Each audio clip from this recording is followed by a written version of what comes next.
Nottingham Forest 0, Liverpool 1. An incredible, dramatic end to a not exactly a spectacular game, but Alexis Mac Allister wins it at the death for the Reds in somewhat slightly controversial fashion.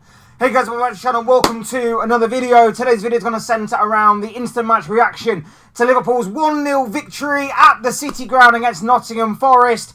It was 90 plus minutes of boring, terrible football for the most part from the Reds, but eventually they hang in there. They managed to stop Forest for the most part, mostly down to Forest's poor finishing, but in the end, a smash and a grab and a massive 3 points for Arne Slot's men in their pursuit of Champions League qualification for next season in the Premier League. We're going to be talking about the performance, the result and everything else that goes along with that. But before we go any further in discussing all of that and much more, I would like to remind you all, please like the video and also subscribe if you are new. Both things are always and forever greatly appreciated. And of course, I encourage each and every single one of you to get involved in the comment section down below. You abuse that section, people. Talk to me on the performance, the result and everything else in between. I'm sure what you have to say will make for great and interesting reading, so please do get involved. And without further ado, let's get on with the video itself. Let's go on with the instant match reaction to Liverpool 1, Nottingham Forest 0, the performance, the result and everything else surrounding the events that are just played out in Nottingham at the City Ground. Wow. Let me just say first and foremost, that was a smash and grab. I don't think we deserved a win from that, in all honesty. I'm going to be completely honest with you. That was some of the most pathetic 90 minutes of football that I've seen from Liverpool. The first half especially was absolutely diabolical. No big chances created. An XG of something like 0.06 or something along them lines for the Reds in the first half. We couldn't pass from A to B. Elliot Anderson and Ibrahim Sangare were absolutely dominating the midfield as far as what Forest and Liverpool were concerned. It was all pretty much one-way traffic in that first half. Forest absolutely dominated us. And it's crazy because obviously they're the ones that played in midweek. And I know that some teams can handle playing 2 games a week. The bigger teams with the bigger squads normally like that because it obviously allows them time to rotate, or it gives them momentum in their legs to carry on even a few days later. But you would have probably guessed that Liverpool were the ones to have the midweek game rather than Forest, even though Liverpool had the extra days to prepare for this one. Once again, Liverpool struggled in a game against Nottingham Forest. But as the game wore on, Forest grew tired. You could tell that maybe that midweek game was starting to have effects on the players. Their pressing was a little bit off in the second half. They were a little bit more standoffish. They had a bit of a rally towards the end of the game, forcing a couple of decent moments and forcing a couple of good opportunities. But in the end, Liverpool had enough about them to win the game. Liverpool had just enough. And again, it was probably a stroke of good fortune. Liverpool had nothing in the first half. They had very little in the second half either. One clear opportunity from Curtis Jones, decent save from the goalkeeper. I think it was pretty much straight at him from close range. Should have probably done something more, I don't know. But it was obviously a snapshot. But that's the only thing we really created in the game up until them final 5 or 10 minutes or so. And then it was like I say, it was more of the same. It was more lackluster, side to side, predictable football. And then seemingly the moment of breakthrough for Liverpool. Alexis Mac Allister closing down a clearance from a defender. It rebounds off of Mac Allister and into the back of the net to make it 1-0. However, VAR checks. VAR deems it to be a handball offence by Mac Allister. The goal is ruled out. One thing I want to say before we get into the decision.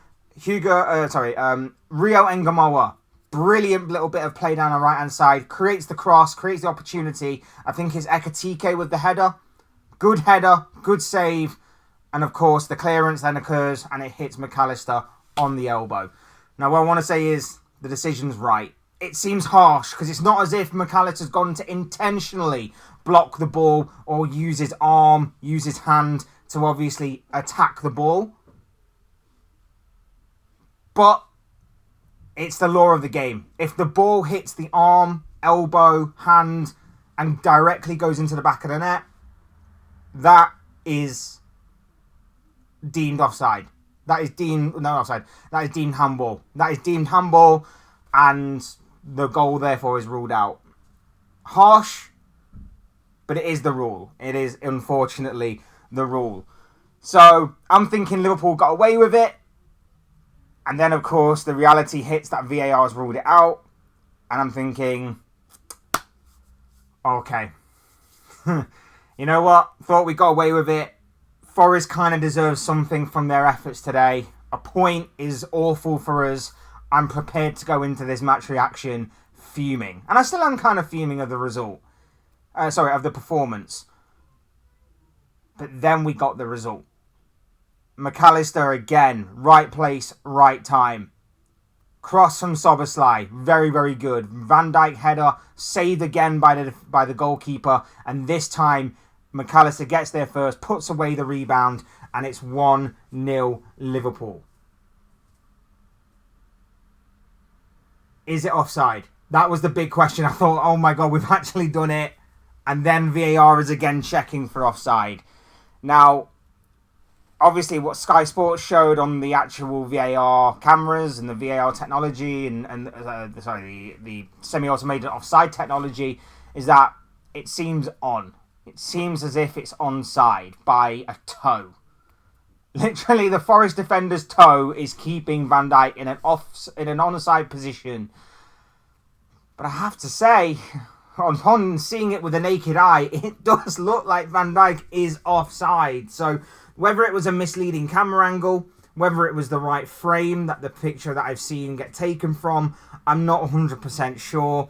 Whether it's that weird 5 centimetre either side of the line, give or take sort of situation again, I don't know. But either way, absolutely incredible stuff towards the end of the game. Look, Liverpool didn't deserve to necessarily win that game of football. I'll be honest and I'll be brutal about it. We didn't really create anything until the final 10 minutes of the game. We didn't create anything in that first half. That first half was absolutely atrocious. Absolutely atrocious first half from Liverpool. But we hung in there, and through a combination of slight defending and mostly through missed opportunities and, well, good goalkeeping, should I say, more so than slight defending, and through a range of poor finishing from Nottingham Forest as well, Liverpool hung in there for as long as they could. And eventually got the win. Eventually Liverpool got the win. I think it's a little bit harsh on Forest, I will admit. But it's a team that we notoriously don't do well against. It's a team that notoriously we are poor against. We got the 3 points. And as I said in my match reaction to the Sunderland game, at this point in the season, that's all that really matters. Especially with Chelsea dropping points yesterday, and it puts big pressure on Manchester United to go to Everton tomorrow and win there. So it puts pressure on them. It puts pressure even more so on Chelsea after they dropped points yesterday. In terms of the race for top 4, top 5, this is a massive result for Liverpool. Now, some of the players. Nobody played well. There was only Alisson. Only Alisson I can think of that actually played well from the starting 11. Florian Wirtz, look, obviously we were dealt a massive blow before the beginning of the game. He got injured in his warm-up. I hope it's nothing too serious. I hope it was more precautionary than anything. So, fingers crossed that nothing too serious is going on with Florian Wirtz, and hopefully he'll be back ASAP. But that was a massive blow to have to deal with right on the verge of kickoff. Pretty much the game starting. Curtis Jones comes in, and I was a bit surprised that he started the game in Wirtz's position, and it wasn't a swap for Szoboszlai. Szoboszlai going through the centre, Jones on the right. That's really what should have happened. But you could tell that Jones was cold. You could tell he was cold because he wasn't expecting it, because he didn't really exactly start the game very well, and he didn't really have a good game throughout. The only reason why I pick him was because he was the one chosen to replace an injured Florian Wirtz in the warm-up.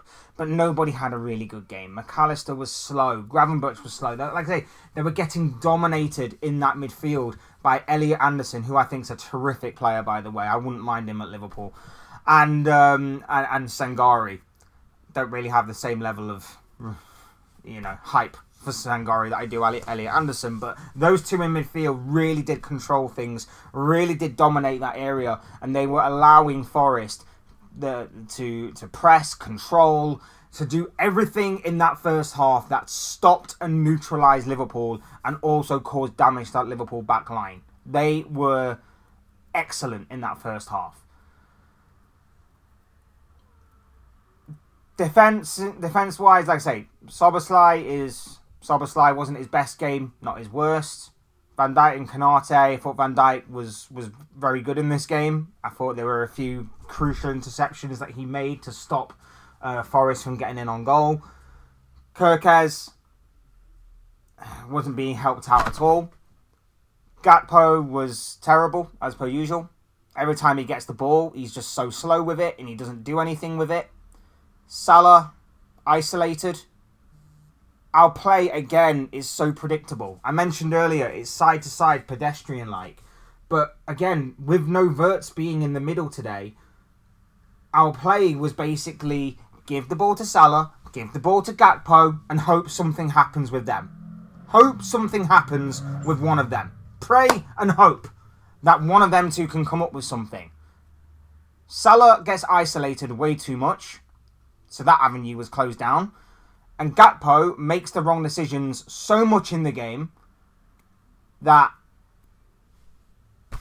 there's no point in giving him the ball. Teams actually want him to have the ball just so that they can get it back about 5 seconds later. Whether it be for a goal kick because he put it into Rosed, or whether it be through a shot that's blocked and they clear and they counter, or a cross that goes to nowhere and then they can counter. Whatever the case may be, the opposition team want Liverpool to give the ball more so to Gakpo. Ekitike, look, most of the game he looked anonymous because we weren't giving him the ball. He attempted and tried his best to hold the ball up when it mattered most, to try and have a run at defenders.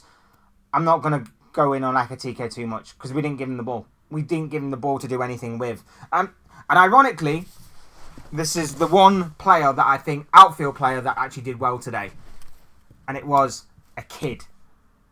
Rio Ngamowa. I've been saying for the longest time, give this kid more minutes. I've been saying for the longest time, this kid is ready to start. This guy should be getting more experience. Play him. He can't do any worse than what Gakpo is doing. Salah had a poor game, by the way. Don't get it twisted just because it's Mo Salah and he's amazing. He had a poor game. I'm going to say that and admit that right now.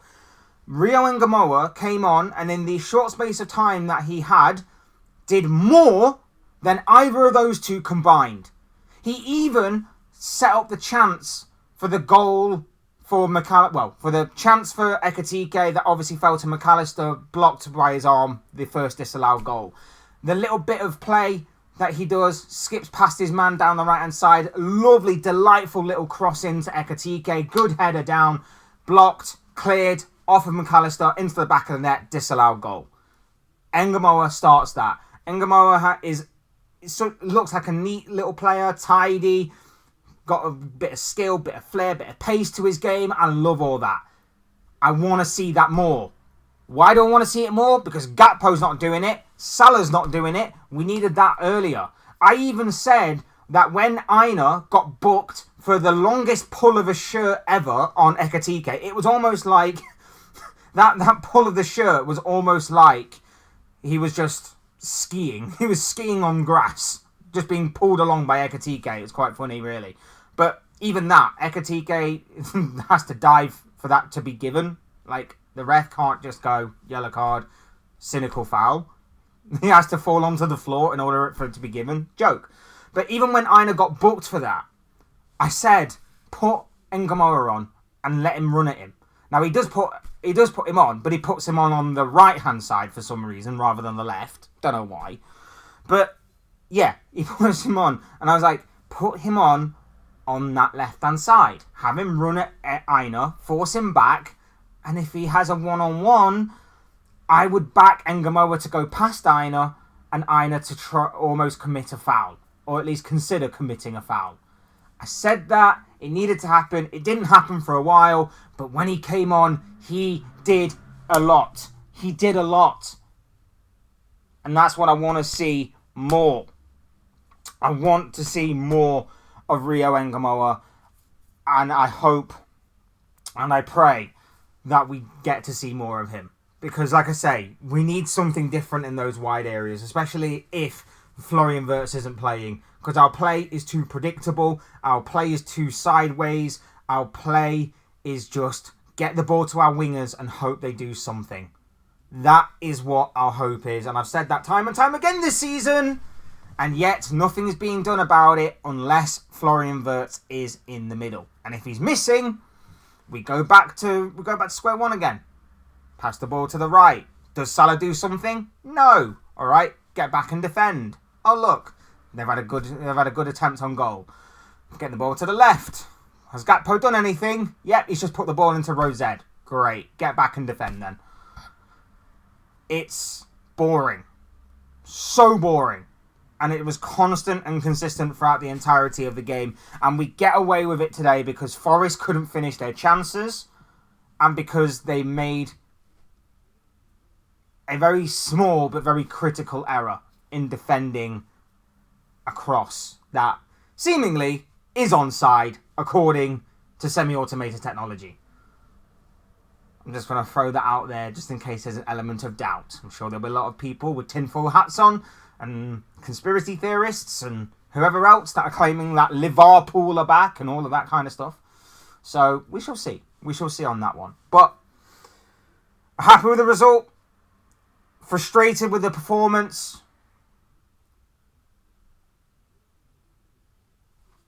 Simple as that.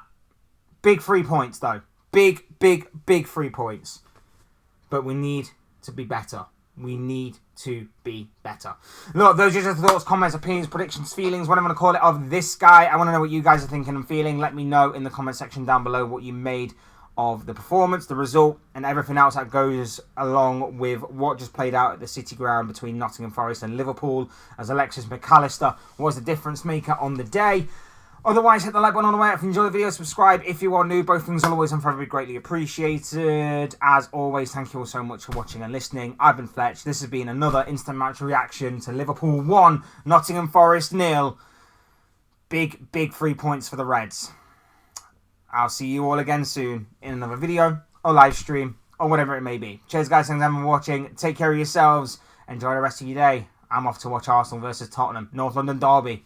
Come on, you Spurs. Up the Reds, as always. Peace, people.